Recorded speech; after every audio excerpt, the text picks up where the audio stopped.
District police Muktsar दी team वालों 2-3 दिन पहला जो एक क्राइम अगेंस्ट विमेन रिपोर्ट होया सीगा मलोट शहर च एक लेडी ते ब्रूटल अटैक होया सी शार्प एज वैपन ते पुलिस ने प्रॉम्प्टली एक्शन लेंदे हुए मौके ते वेरीफाई कीता ते सारे मामले नूं गंभीरता दे नाल लेंदे हुए DSP Malout in direct supervision of SPD multiple teams जो है इस मैटर ते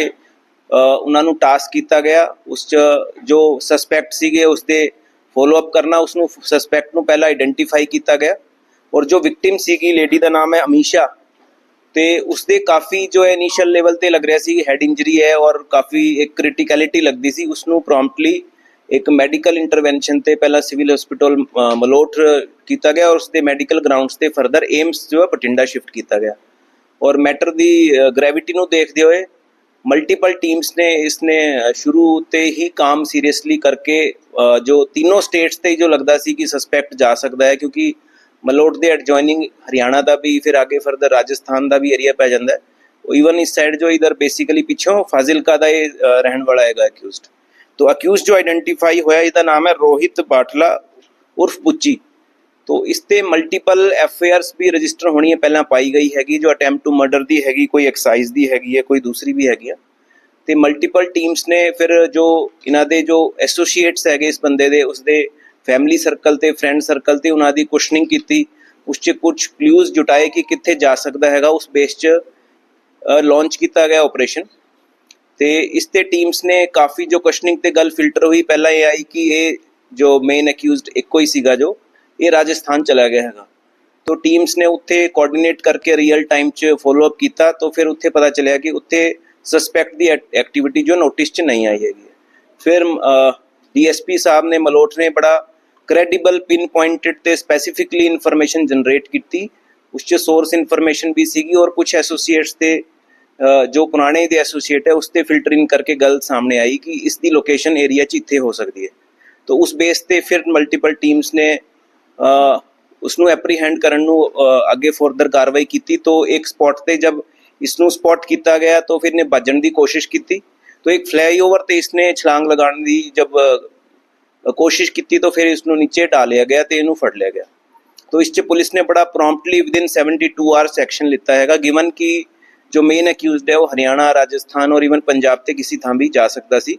क्योंकि उसकी वेयर अबाउट बारे स्पैसीफिक गल नहीं आई थी क्योंकि वो टैक्नीकल साइलेंस ते सीगा मोबाइल इसने ऑफ कर लिया सी तुरंत इंसीडेंट के बाद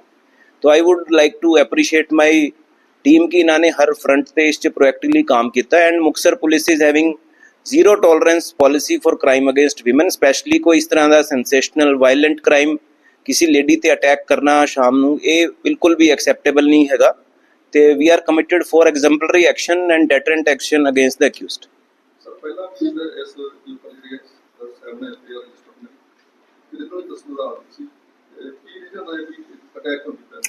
जो हाले तक तफ्तीश ते गल सामने आई है चूँकि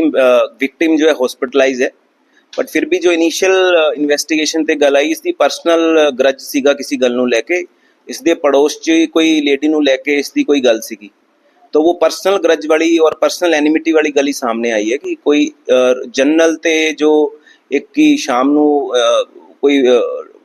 लोकी जो निकलते उस तरह की गल नहीं है पर्सनल ग्रज वाली गल सामने आई है हाले बाकी फिर भी लेडी ते जब प्रॉपरली पुछगिछ ते कोई गल सामने आएगी उसनों भी कोरोबरेट करके आगे कार्रवाई ਅਸੀਂ फैक्टर नहीं कर एक रोहित बाटला ने सोशल मीडिया ਤੇ ਵੀ ਫੇਸਬੁੱਕ ਤੇ ਪਾਇਆ ਸੀ ਇਹਨੇ ਜਿਹੜਾ ਇਸ ਘਟਨਾ ਨੂੰ ਲੈ ਕੇ ਕਿ ਇਹਨਾਂ ਉਸ ਤੋਂ ਬਾਅਦ ਹੀ ਪਾਇਆ ਸੀ ਜਾਂ ਕਿ ਫੋਨ ਬੰਦ ਕਰਕੇ ਜਾਂ ਕੋਈ ਹੋਰ ਚਲਾ ਰਿਹਾ ਇਹਨਾਂ ਦਾ ਕਿਸੇ ਤਰ੍ਹਾਂ ਦਾ नहीं देखो वो जो सोशल मीडिया इंटरफेस है ना वो मैटर ऑफ इन्वेस्टिगेशन है कोई भी यहो जी चीज़ हैगी है वो देखो किसी के नाम पे कोई पेज चल रहा है उस कौन कंटेंट वही पा रहा है कोई होर पा रहा है that is a matter of investigation we will factor in कोई भी गल तफ्तीश ते आएगी तो नहीं ये वाला जो मैटर है ना ये तो देखो स्टैंड अलोन पर्सनल ग्रज वाला ही हैगा इस कोई सिस्टमाइज कोई गैंगस्टर वाला एंगल इस केस ते हाले तक सरफेस नहीं होया but still it's a matter of investigation कोई भी यहो जी गल कोई लिंक आंदी हैगी किसी मैटर ते तो we will proceed as per law और जो भी तफ्तीश ते गल आएगी नहीं I am strongly for exemplary action against such kind of criminal की जो कोई अक्यूज इस तरह का वायलेंट क्राइम करने की कोशिश कर दे उन्होंने तुरंत कार्रवाई होएगी और स्ट्रिक्टेस्ट ऑफ लॉ का जो है उस कार्रवाई होएगी ਦੋਸ਼ੀ ਦੇ ਪਹਿਲਾਂ ਵਾਲੇ ਕੇਸਾਂ ਦਾ ਸਟੇਟਸ ਕੀ ਹੈ? अच्छा ਜਿਹੜੇ ਦੇ ਪਹਿਲਾਂ ਵਾਲੇ ਕੇਸ ਹੈ ਉਹਨਾਂ ਦਾ ਸਟੇਟਸ ਕੀ ਹੈ? नहीं वो ये वक्-वक् पुराने केसेस है over a period of time ना, तो वो तो एक सैपरेट मैटर हैगा, वो मैटर ऑफ रिकॉर्ड दस्सिया गया कि इसकी क्रिमिनल हिस्ट्री बंदे दी हैगी है। ਫਿਲਹਾਲ ਜਵਾਬ ਤੇ ਸੀ ਜਨ हाँ जी हाँ जी हाँ जी। एक दूसरा ना एक कल स्टेट लेवल ते मानयोग डीजीपी पंजाब वालों स्टेट लेवल ते लॉन्च किया है जो सेंट्रलाइज्ड एक नंबर हैगा 1800 330 1100। तो कोई भी रेजिडेंट है, कोई भी ऑर्गेनाइज्ड क्राइम ते गैंगस्टर रिलेटेड कोई भी इन्फॉर्मेशन देना चाहता है तो इस टोल फ्री नंबर ते शेयर कर सकता है। तो उसकी आइडेंटिटी 100% सीक्रेट ते एनोनिमस रखी जाएगी। तो इस 'ਚ ਲੋਕਾਂ ਨੂੰ ਕੋਈ ਵੀ ਇਸ ਤਰ੍ਹਾਂ ਦੀ ਗੱਲ ਕੋਈ ਗੈਂਗਸਟਰ ਫਰੰਟ ਤੇ ਆਰਗੇਨਾइज्ड ਫਰੰਟ ਤੇ ਕੋਈ ਗੱਲ ਲੱਗਦੀ ਹੈ तो इस टोल फ्री ਤੇ शेयर कर सकते ਤੇ ਉਸ 'ਚ ਵੀ ਤੁਰੰਤ ਜੋ ਹੈ ਵੈਰੀਫਾਈ ਕਰਕੇ ਅੱਗੇ ਕਾਰਵਾਈ ਪੁਲਿਸ ਵੱਲੋਂ ਕੀਤੀ ਜਾਏਗੀ। ਸਰ ਇਸ ਤੋਂ ਐਕਸਟਰਾ ਜਿਹੜਾ ਇੱਕ ਮਤਲਬ ਬਾਜ਼ਾਰ ਦੇ ਵਿੱਚ ਦੇਖੋ ਜੀ 2-2 3 ਜਾਣੇ ਮੋਟਰਸਾਈਕਲਾਂ ਤੇ ਖੜੇ ਹੁੰਦੇ ਔਰ ਸਭ ਦੇ ਮੂੰਹ ਕਵਰ ਹੁੰਦੇ। नहीं देखो we have been very proactive in so far as कि जो इवनिंग च नाइट पेट्रोल शाम ਨੂੰ पेट्रोलिंग टीम्स भी होंदी है, इवन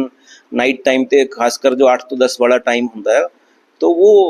पेट्रोलिंग कंपोनेंट भी है, डोमिनेशन कंपोनेंट भी है, ऑफिसर्स भी SHOs भी फील्ड 'ਚ ਹੁੰਦੇ जो इंडिविजुअल कोई इंसीडेंट कोई किसी का पर्सनल ग्रज कोई चीज़ होंगी ना वो तो मैटर तफ्तीश ते ही गल पता चलती है। But still as a matter of sense of security और सेफ्टी असी इसनों भी होर इंप्रूव कर रहे हैं, बैटर कर रहे हैं। ਤੇ ਪੁਲਿਸ ਡਿਪਲੋਇਮੈਂਟ ਜੋ ਹੈ ਖਾਸਕਰ ਕਸਬਿਆਂ 'ਚ ਮੁਕਤਸਰ 'ਚ ਗਿੱਦੜਬਾਹ 'ਚ ਮਲੋਟ ਤੇ वो पिछले 4 दिन तो इम्प्रोवाइज की है ਤੇ ਫਰਦਰ ਦੁਸ਼ਹਿਰੇ ਤੱਕ और फिर ਅੱਗੇ ਜੋ ਫੈਸਟਿਵ ਸੀਜ਼ਨ ਦੀਵਾਲੀ ਤੱਕ ਵੀ ਹੈ ਉਸਨੂੰ ਸਟਰੈਂਥਨ ਕਰਕੇ ਤੇ ਉਸ ਤੇ ਪ੍ਰੋਪਰ ਡਿਪਲੋਇਮੈਂਟ ਕੀਤੀ ਜਾਏਗੀ। Thank you.